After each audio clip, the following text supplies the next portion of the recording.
Voilà, mercato ciblé visiblement, Flo. Est-ce que ça va être animé? C'est la question toujours à Marseille quand on parle de mercato, évidemment.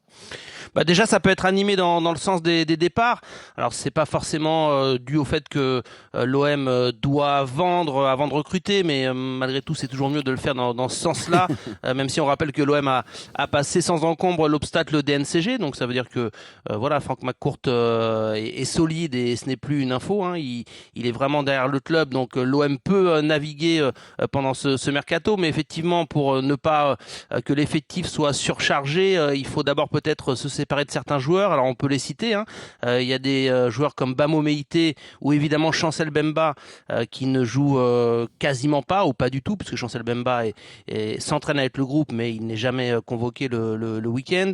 Lilian Brassier, qui était une des recrues de l'été, est déjà sur le départ. En tout cas, les dirigeants lui ont ouvert la porte, en gros, hein, et estiment que parfois mentalement, il a montré certaines limites et que c'était peut-être mieux tout de suite, dès cet hiver, de prendre la décision de trouver une porte de sortie. Alors, ça peut paraître un peu brutal dans un club qui prône la stabilité, mais malgré tout, voilà, peut-être qu'il faut s'y prendre tôt et tout de suite si jamais on est convaincu, et ça semble être le cas des dirigeants, que certains joueurs ne font pas l'affaire. On peut rajouter même des cas comme Paul Lirola ou Ulysse Garcia, même si ces deux derniers ont quand même montré de belles choses et plaisent plutôt à Roberto De Zerbi. Voilà, priorité Meïté, Mbemba, Brassier dans le sens des départs. Et puis les postes ciblés, en fait, il y a eu une réunion au mois de décembre, juste avant la fin de saison, enfin juste avant la trêve hivernale. Et c'est pas une nouveauté, hein, parce que Roberto De Zerbi, il s'entretient énormément avec Mehdi Benatia, et les deux hommes avaient ciblé deux profils. Et c'est très simple, ça concerne la défense de l'OM. Un profil de défenseur axial et un profil de latéral, de piston, qui pourrait être amené à concurrencer ou à soulager des joueurs comme Merlin ou Luis Enrique. Donc voilà la priorité pour le moment des dirigeants de l'OM. La défense a été un petit peu fébrile sur certaines rencontres, et donc Roberto De Zerbi veut amener vraiment de l'expérience et un peu plus d'émulation dans ce secteur. Vous comprenez cette priorité donc, du mercato, Steve? Bah oui, oui, parce que l'OM est sur un projet, on va dire, à long terme. Cette année, ils ont que le championnat à jouer et la coupe. Donc en fait, c'est maintenant qu'il faut construire un effectif pour être opérationnel dès la saison prochaine. Là, cette année, c'est de faire un très très bon classement avec une qualification en Champions League. Je crois que c'est l'objectif. Pourquoi pas aller le plus loin possible en coupe? Mais surtout, c'est de construire un effectif. Parce qu'on l'a vu, De Zerbi. Bon, il a eu des débuts quand même qui n'étaient pas si prometteurs que ça. Au final, tout le monde l'attendait comme, entre guillemets, le Messi marseillais. Ça a été compliqué. Les résultats se sont mis un petit peu dans l'attente.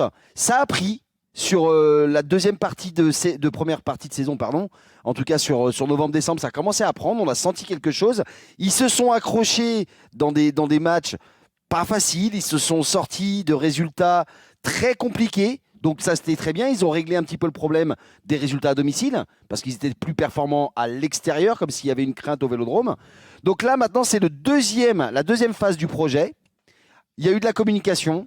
Il y a eu l'arrivée de certains joueurs. Maintenant, il faut sans doute faire un petit peu de, entre guillemets, excuse-moi le terme, un petit peu de nettoyage dans l'effectif pour avoir des joueurs compétitifs et avoir une longueur de banc. Ouais. Pour cette deuxième partie de saison. Et après, on arrivera sur le recrutement qui va arriver fin janvier, on va dire. Fin janvier, ils ont le temps. Parce que je crois qu'ils vont être à l'affût de beaucoup d'opportunités. Ils nous l'ont montré quand on recrute quand même les joueurs qu'ils ont recrutés. Je pense à Rabiot, c'est un coup extraordinaire pour l'OM. On n'est pas à l'abri sur le deuxième semestre, parce qu'on en a beaucoup parlé, d'un très très gros coup, peut-être une très très grosse opportunité pour la Ligue 1, surtout pour l'OM. Et puis après, on va aller à la chasse, pas au PSG peut-être, parce que c'est un peu loin, mais en tout cas, assurer cette deuxième place. Steve a bien fait de rappeler qu'il n'y a pas de Coupe d'Europe cette année, et on remarque ces dernières semaines qu'avec un match par semaine, l'OM a aligné quasiment le même 11 là depuis 4-5 matchs. Donc ça veut dire qu'il y a des joueurs, il n'y a même pas besoin de discours. Il y a des joueurs qui comprennent très bien qu'ils sont plus trop dans le coup et moins invités. Donc on a parlé de Brassier, de Meïté. On peut aussi citer des joueurs comme Koné, Ismaël Koné, qui était une recrue importante de l'hiver. Alors lui, je pense que l'OM a envie de lui laisser une chance et peut-être étudiera des possibilités en prêt. Harit a un petit peu moins sa place, donc ça dépendra aussi des offres. Mais effectivement, il y a ces ajustements dont parle Steve qui sont dans les des dirigeants de l'OM. tu vois, on a remarqué quand même sur les 6 premiers mois, c'est quand même dégagé un 11 de départ, vraiment. Un 16, voire 18, pratiquement tout le temps pareil. Pratiquement, hein. Ça a été un ou deux, trois jeunes qui sont arrivés, mais vraiment pour goûter un petit peu à l'ambiance. Mais je pense que ça ne va pas tourner plus que ça pendant les 6 prochains mois. Alors, on a parlé peut-être de faire partir des joueurs, peut-être de les conserver, mais de les expatrier peut-être sur du prêt pour les réavoir l'année prochaine pour avoir du temps de jeu. Moi, je pense qu'honnêtement, il s'est dégagé quelque chose. Ils n'ont qu'un seul match par semaine parce que ce n'est pas la Coupe de France, en tout cas pour l'instant, jusqu'à, on va dire, février, où ça va commencer à devenir dur. Mais après, ça sera de toute façon, quand il arrive, un match par semaine. Hein. Bon, en tout cas, le but n'est pas de tout chambouler, si on écoute bien l'entraîneur et ce que tu nous as dit, Flo. Tony, toi, sur ce mercato marseillais, qu'est-ce que tu en attends? Est-ce que tu y as des... Moi, je suis assez d'accord avec Flo sur l'aspect défensif. Je crois que pas mal de gens sont contents de tout ce qui est offensif, du gardien, de toute la partie évolution, que ce soit avec Rabiot, comme disait Steve, c'est quand même une super opportunité que Marseille a eu et a fait. Donc après, je pense que au niveau défensif, quand on voit un joueur comme Kondogbia jouer défenseur central, alors qu'il est plus, même si pour l'instant il fait le job. Ouais, mais ça passe en Ligue 1. Ça passe en Ligue 1. Oui, mais ce que je veux dire par là, c'est que comme tu le disais, mais comme tu le disais, si ils veulent préparer l'avenir, je pense que c'est plutôt dans ce secteur-là qu'il faudrait justement essayer de prendre quelqu'un, tu vois. Alors, je critique pas du tout, hein, comme tu dis, Steve, il fait le boulot, il fait le job, ça passe. Mais s'il vise la Ligue des Champions, tout ça, je pense qu'il serait mieux au milieu de terrain ça va dépendre qui va arriver au milieu de terrain. Oui, après, je suis d'accord. Tu sais, si on annonce, de toute façon, on en a parlé, c'est un secret. Steve, il veut voir Paul Pogba, de toute façon. Oui, non, mais parce que, non, mais tu vois bien ce que je veux on a dire. compris. Bien sûr, ça serait. Oui, parce que honnêtement, pour l'OM, mais je vais même dire honnêtement, mais même pour Pogba, franchement, les planètes sont alignées pour se remettre, j'allais dire, sur 3-4 mois. T'as un milieu de terrain qui fonctionne bien. Hein. On va parler de Rongier dans un instant, mais parce qu'il a été évoqué, son cas a été évoqué en conférence de presse. Il partira pas. Rongier, Højbjerg, Rabiot, c'est pas mal quand même. C'est difficile peut-être de faire une place à un Paul Pogba tu sais très bien que la vérité d'un jour, il doit être titulaire. Vérité d'un jour, pendant une période de mercato, ça veut pas dire toujours. Donc surtout quand on parle au début du mercato, il va pas partir. Ouais, mais tu rajoutes de la concurrence avec Paul Pogba. Non, mais rajouter de la concurrence, ça fait de l'émulsion. Les joueurs sont encore plus motivés. Je veux dire, donc ça peut être que positif. Hein. Non, il faut rappeler quelque chose, c'est que Pogba, il pourra être libéré de sa suspension mi-mars. D'ailleurs, pour la petite anecdote, c'est PSG-OM le match qui suit. Donc, si jamais il a envie de se faire un kiff pour son premier match et son retour, il y a le Parc des Princes. Non, mais sérieusement, il resterait 9 journées de Ligue 1. Donc, on a très bien compris que, imaginons il y ait l'opportunité Paul Pogba, c'est plutôt en prévision de l'année prochaine. C'est petit à petit une intégration, une remise en forme du joueur. Et donc, on n'est pas là pour bouleverser tout de suite une hiérarchie dans le vestiaire. Effectivement, c'est pour anticiper. Justement, quand on parle de la défense, c'est vrai que pour le coup, il n'y a pas eu. Alors Greenwood, par exemple, qui est une des recrues du mercato, fonctionne. Mopé apporte beaucoup de choses. Højbjerg au milieu de terrain, on n'en parle même pas. Mais c'est vrai qu'en défense, tu as cité Brassier, tu as cité aussi Meïté. Et puis il y a Cornelius, qu'on a vu en début de saison, qu'on voit beaucoup moins. Ça oblige De Zerbi à bricoler en quelque sorte, hein, parce que voilà, il a trouvé un système à 3 avec il a trouvé l'opportunité Kondogbia en défense qui marche plutôt bien. Murillo qui est plutôt un joueur de couloir et qui joue axe droit, qui est souvent titulaire, hein, qui a devancé d'ailleurs donc Cornelius. On verra, on aura un enseignement d'ailleurs ce dimanche, ça va être intéressant parce que Kondogbia est blessé au mollet et je pense que Roberto De Zerbi a plutôt en tête de garder le même système qui fonctionne bien et donc on verra qui lance à la place de Kondogbia. Mais c'est vrai qu'il a plutôt bricolé et été satisfait de ses choix, justement de ce bricolage, et Kondogbia et Murillo sont passés devant des défenseurs de métier. Et donc, je pense que ces derniers, les défenseurs en question, ils ont compris le message. Honnêtement, Kondogbia qui soit au repos contre le Havre à domicile, c'est pas faire insulte au Havre, pas du tout. Mais je veux dire, s'ils se mettent en danger avec Kondogbia qui est pas forcément là à domicile, match de rentrée contre le Havre, honnêtement, là j'ai plus peur pour la deuxième partie de saison, hein, honnêtement. Hein. Ouais. Bon, Non, mais il jouera pas, il est blessé au mollet. tu vois, donc, Ouais, Non, ouais. mais ce que je veux dire, c'est que c'est le bon moment. Il faut pas avoir Tu vois, peur c'est pour pas avoir peur, quoi. d'affronter T'es à le Havre pour domicile, toi, Steve. Ah sans oui, rien oui. dire. bah, Ouais. oui. Ouais. Si t'as peur, t'attaques la deuxième partie de saison avec des gros objectifs, avec peut-être un beau mercato, et t'as peur de recevoir le Havre à domicile. Honnêtement, ouais, c'est pas force de caractère là. Alors parlons de Rongier parce que le nom donc de Rongier a été évoqué aujourd'hui pour quitter le club, notamment pour rejoindre Rennes, Flo, et ça a été alors très Prennent tout le monde à clair. Rennes ou quoi? Très clair, on va en parler de Rennes avec Xavier Grimaud dans la deuxième heure. Ça a été très clair la réponse de Roberto De Zerbi en conférence de presse. Oui, alors d'abord, il faut préciser qu'on a sorti ce matin cette information à RMC Sport, comme quoi Rennes avait contacté les dirigeants de l'OM fin novembre, début décembre, pour Valentin Rongier. C'était une période où Valentin Rongier retrouvait du temps de jeu, mais on n'était pas censé deviner qu'il allait redevenir un élément majeur et important de Roberto De Zerbi, enfin devenir même, pour ce qui est de Roberto De Zerbi, parce qu'il ne comptait pas trop sur lui au début.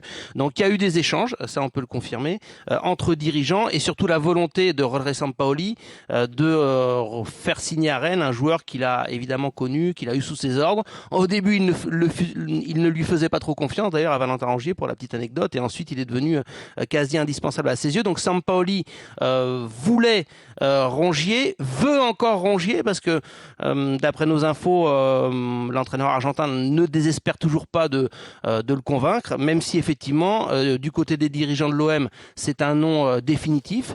En tout cas, on explique que le joueur est voilà, épanoui désormais à Marseille, se sent de nouveau important dans cette équipe, et surtout Roberto De Zerbi, il a trouvé un équilibre avec Valentin Rongier, donc c'est pas pour le vendre cet hiver. Donc Marseille ferme la porte, et effectivement Roberto De Zerbi aujourd'hui en conférence de presse, je lui ai posé la question, il a répondu, ça a été clair, net et précis. Rennes va falloir qu'il trouve un autre joueur parce que Rongier est intransférable. Donc au moins les choses sont claires, même si il faut préciser que Valentin Rongier est en fin de contrat en juin 2026. Voilà, ce profil dans 6 mois, le cas toujours épineux d'un joueur qui arrive à 1 an de la fin de son contrat, qui n'aura peut-être pas envie de prolonger à ce moment-là. Je ne sais pas quelles seront les relations OM-Rongier à ce moment précis, mais malgré tout, c'est toujours un cas épineux, et Pablo Longoria n'aime pas ces situations de joueurs qui arrivent à 1 an de la fin de leur contrat. Donc, il a quel âge, ça Rongier? peut mériter au moins une petite interrogation. Il a un peu plus de 30 ans ou 30 ans. Tu Ouais. vois, moi, je sais pas pourquoi, mais je pense que les Il présidents. a 30 ans, ouais. Ouais, C'est ça, hein. les présidents, honnêtement, je pense qu'ils ont dû changer un peu leur politique, tu sais, un peu avec l'affaire avec le procès Diarra. Et je crois que c'est plus tellement un problème parce que d'avoir des joueurs en fin de contrat, parce qu'ils se disent qu'au final, maintenant, les joueurs peuvent arrêter quand ils veulent. Et fort de l'expérience de l'OM, quand même, parce qu'ils se sont retrouvés des années et des années tributaires de joueurs qui avaient re-signé parce qu'ils étaient dans leur avant-dernière durée de contrat, avec des salaires. Et je crois qu'honnêtement, que ça soit Longoria, je crois qu'il a dû apprendre de ces moments-là. Je suis même pas sûr qu'ils envisagent peut-être de faire re-signer Rongier de l'année prochaine. Et c'est pas grave s'il arrive en fin de contrat. Moi, honnêtement, je le vois comme ça. Ouais. Parce que En tout cas, c'est concernant un Valentin top Rongier, joueur on ne à pourra pas l'OM. dire qu'il n'a pas donné ce qu'il avait à donner à l'OM. Ça fait c'est exactement ça. maintenant assez longtemps qu'il est là, donc Et puis- au moins il aura fait le taf. Et d'ailleurs, Et puis- Pablo Longoria, Steve, a aussi, avec certains joueurs, pour service rendu, eu quelque part l'Atlas, même s'il a été critiqué pour cela, de dire sur ton cas, je ne vais pas forcément m'accrocher la pour tête. avoir une indemnité, Mais parce que ça la fait question, X années que tu es au club, là en l'occurrence Bah depuis oui. 2019 pour Rongier. Donc voilà, est-ce que on te Longoria facilitera la tâche. et De Zerbi se disent, est-ce que Rongier, bon, sur la Ligue 1, pas de problème, sur une Coupe d'Europe, ok, mais par contre sur une Champions League, Oui, bah est-ce ça, que la c'est question pas un se peu posera court cet été. tu vois ce que je veux dire? Ouais, enfin, Parce que bon, tu le refais signer 3 ans, c'est pas un petit salaire, et il mérite, hein, c'est pas le problème. Mais là, tu te bloques avec un joueur avec un top salaire. On connaît les années passées avec l'OM qui se retrouvent bloqués comme ça. Je pense qu'honnêtement, c'est plus un problème d'arriver en fin de contrat avec un joueur. Honnêtement, je crois que c'est plus un problème. En tout cas, c'est vrai que Rongier, il est passé du statut de remplaçant à intransférable. Donc ça, c'est quand même très très fort. Il n'est Sort plus par la surpris de portière. cela. Voilà. Et, Jamais dans les petits papiers et toujours présent c'est au milieu de la assez saison. incroyable. Là, il est intransférable, comme l'a dit Roberto De Zerbi. Juste pour arbitrer ce duel aussi, parce qu'on n'a pas parlé des attaquants, mais on l'a bien compris, Flo, que Mopé était passé devant Wai lors des derniers matchs. Mais comme j'ai deux attaquants illustres avec moi, Steve et Tony, Wai, il peut repasser devant, à votre avis, ou c'est trop tard, là, c'est fini pour la fin de saison? Ouais, pour moi, je pense qu'il n'a pas montré tout le potentiel qu'il aurait dû montrer. Et je pense que son début de saison a été plutôt bon. Après, il a eu un petit coup de moins bien. L'opportunité a fait que ça a laissé la place à d'autres. Mais je pense il a encore des beaux jours devant lui. Il faut pas surtout pas À qu'il baisse Marseille. la tête. À Marseille. Tu penses qu'à À Marseille, il peut encore faire quelque je, chose? je pense. Après, c'est malheureusement la vie de l'attaquant, du footballeur. C'est qu'à un moment donné, quand quelqu'un a réussi à passer devant toi, si derrière il a la réussite et que tout lui sourit, bah, c'est toujours compliqué. Mais moi, en tout cas, c'est ce Ouais. que je souhaite aux deux, hein, parce que j'ai aucune préférence. Pour moi, c'est deux très bons joueurs. Le Et je problème, Tony, pense, c'est qu'on n'est pas, à mon avis, sur uniquement un problème de confiance. C'est aussi un problème de profil, je pense. Parce qu'avec Oui. le système de Roberto De Zerbi, vous regarderez, Neil Maupay, Oui, tu il as brille raison. surtout dans un domaine, c'est dos au jeu. Il est très solide, il est très dur à bouger, il arrive à combiner. Grave. Il est d'ailleurs un très bon passeur décisif. Là où Eli Wahi a les pires difficultés à rester Oui, je vois ce que debout, tu à veux ne dire. pas se faire Oui, oui. bouger et à plus prendre la profondeur. Donc on a le sentiment qu'il est presque Pas le même victime profil. de ce système Ouais, peut-être. et du coup son profil correspond peut-être un petit peu Mm. moins à ce que souhaite De Zerbi. Même s'il continue à lui faire confiance et l'OM a répété qu'il n'était pas vendeur pour Wai, qu'il n'envisageait pas de départ Ouais. cet hiver. Steve, un dernier mot sur ce duel là, Mopé-Wai? Bah en fait, c'est pas tellement un duel, c'est qu'ils sont complémentaires. En fait, c'est en fonction de l'adversaire presque. Et on Oh, l'a très bien dit. ouais, C'est qu'en mais fait, ces ils ont- derniers temps, c'est quand même Non, Mopé mais- qui jouait, hein, ça y est. Hein, Non, mais ce que c'était je veux lui le dire, c'est titulaire. qu'en fait, ils ont deux points positifs, deux forces totalement différentes. Il y en a un qui Ouais. est meilleur au dos au jeu, il y en a un qui est meilleur en profondeur.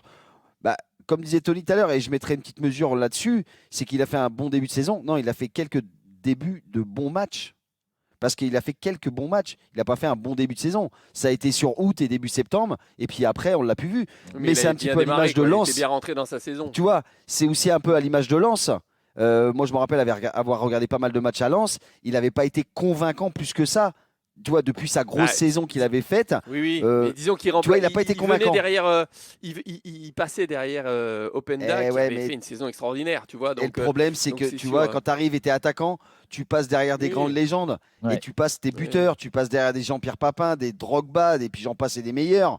Mm. Et là, tu arrives à ce poste-là, tu dois être armé mentalement, justement, même si tu ne marques pas, on doit même se rappeler que tu as été là. Ouais. Et la différence avec le problème que Wai a, c'est quand il ne marquait pas, on ne savait pas s'il était là. Mm. Et je crois que c'est là où lui, dans sa force de caractère, et je crois que De Zerbi veut le conserver parce qu'il attend ce déclic. Le problème c'est que c'est quand même deux joueurs, parce que Mopé, bon, même s'il a pris un peu le lead, c'est quand même deux joueurs qui ont deux grosses valeurs aujourd'hui pour l'OM en termes d'effectifs, mais aussi en termes salariales.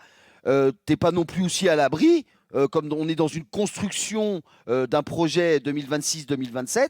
Aujourd'hui, d'avoir une petite pépite, une jeune pépite de 18 ans qui arrive derrière, et puis que tu commences à intégrer tranquillement. Hein. Mm. Parce qu'il ne faut pas oublier, c'est quand même une masse salariale et des beaux transferts. Donc Bon. tu te dis, aujourd'hui, ils ne sont pas plus convaincants que ça, les deux.